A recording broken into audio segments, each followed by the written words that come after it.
የፍቅር ግንኙነት አልበረክት ካለሽ በዚህ ምክንያት ነው። ወይንም ደግሞ ጓደኛሽ የፍቅር ግንኙነት ውስጥ ገባ ወጣ እያለች ከሆነ እነዚህን ስህተቶች እየሰራች ነው ፍቅር አልበረክትላት ያላት። እነዚህን ስህተቶችን ከማድረግ ግን በቻለችው አቅም ትቆጠብ። አንቺ ከሆንሽ ደግሞ በደንብ ተቆጠቢ። እነዚህ ነገሮችን በፍጹም እንዳታደርጊ። ይሄ ቪዲዮ ገና ለተጀመሩት የፍቅር ግንኙነቶች ነው። አንደኛ፣ ሴቶች በፍጹም የፍቅር ግንኙነት እንደጀመሩት መሳሳት የሌለባቸው ስህተት ወዲያውኑ ለወንድ ልጅ እግር መክፈት፣ ወዲያውኑ አብረሽ ወሲብ ማድረግ። በቀላሉ ያገኘሽና ተራሴ ትወኝበታለሽ። አንዴ ስታረጉ ኖርማል ነው። 2-3 ሲሆን እየተደጋገመ ሲሄድ የወደደሽን ያህል እንዲጠላሽ ያደርጋል። ወሲብ በጣም ቀፋፊና ደባሪ ነገር ነው። ፍቅርን ወዲያው የመግደል አቅም አለው። ሁለተኛ፣ በየደቂቃው መደወል። በየደቂቃው ስደውይለት ደስ ሊለው ይችላል በእርግጥ፣ ነገር ግን ሲደጋገም ያሰለችዋል። ወንድ ልጅ ደስ የሚል ነገር ሲደጋገምበት የመሰላቸት እድሉ ከፍተኛ ነው። ምንም ቢናፍቅሽ ቻዩ፣ ዋጥ አርጊው። ከፈለገ እሱ ይደውል፣ በቀን ከ2 በላይ አትደውይለት። ሶስተኛ፣ ገደቦችን አበጂ።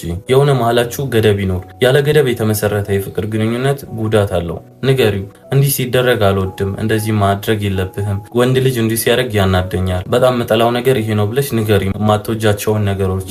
አራተኛ፣ ፍቅር ሁሌም ደስታ አይደለም። ይሄንን ወቂ። ብዙ ሴቶች የፍቅር ግንኙነት ውስጥ ሲገቡ የሚያስቡት ሁሌም ደስታ ምናምን አይደለም። ፍቅር ፊልም ላይ እና እዚህ ቲክታክ ላይ እንደምትመለከቻቸው ካፕሎች ሁሌ ደስታ ሁሌም ፌሽታ አይደለም። መራራ ሀዘን አለ፣ የሚያስጠሉ ችግሮች አሉ። እነሱንም ለመቀበል ብለሽ ግቢ። የሆነ ጊዜ ችግር ሲፈጠር ሮጠሽ እንዳትጂ። ይሄንን አውቀሽ መግባትሽ ይጠቅምሻል። ፍቅር ደስታ ብቻ አይደለም፣ ሀዘንም አለበት። አምስተኛ፣ ስለ ፍቅረኛሽ ለጓደኛሽ አትንገሪ። ፍቅር ባንቺና በሱ መካከል የሚደረግ ህይወት እንጂ በጓደኞችሽ መካከል የሚነሳ የስብሰባ ርዕስ አይደለም። ስለ ፍቅረኛሽ እየመጣሽ ለጓደኛሽ አትንገሪ። አቤኔ ቤስት ፍሬንድ ይኮነች ጓደኛዬ፣ አብሮ አደጌ አውቃለሁ። ጓደኝነት ሌላ ነው፣ ፍቅር ሌላ ነው። ፍቅራችሁን ፕራይቬት አድርጊ።